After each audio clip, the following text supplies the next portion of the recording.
Almost no one with OCD understands this, and that's what's keeping them stuck. I had OCD for 14 years before I learned this, and then I beat it for good. You can actually have all the certainty you want, that all the OCD is just lies and nothing, and you can have certainty of the good beliefs that you want to believe. And no matter what ERP or traditional treatments say, you don't have to just accept the uncertainty.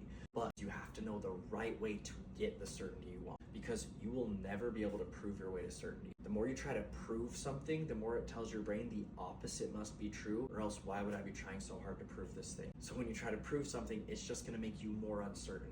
You'll never be able to prove your way to certainty, but you can decide your way to certainty, and you can memorize your way to certainty. Because think about it, you can be completely certain that you are deciding that you want to view something as real, that you are deciding this is what I'm going to practice teaching my brain to believe this thing. Because then, no matter what your brain tries to say of thoughts or feelings or evidence against that good belief, it's like, great, I don't care, because I'm not relying on any of those things. I'm just relying on my own ability to say, this is what I'm choosing to believe, and I'm going to choose to practice teaching my brain this. And then you can memorize the certainty, because ultimately, certainty comes from what we've memorized the most. That's why you have so much certainty about the OCD fears, because you've memorized it so much. So the more times that you say, I don't care how I think, I don't care how I feel, I'm going to just use my conscious mind to practice choosing to believe this thing, then the more times you feed that belief, the more you'll actually be able to memorize it. And then in the future, you'll be able to have all the certainty you want, because you've memorized the certainty at that point. But you'll never be able to memorize that certainty if you rely on the feeling of certainty in this moment. But if you can say, who cares what I think or feel? Who cares about the proof and evidence? I'm deciding to believe this until I can memorize that belief. And that way you can have all the certainty you want. You can teach your brain to be free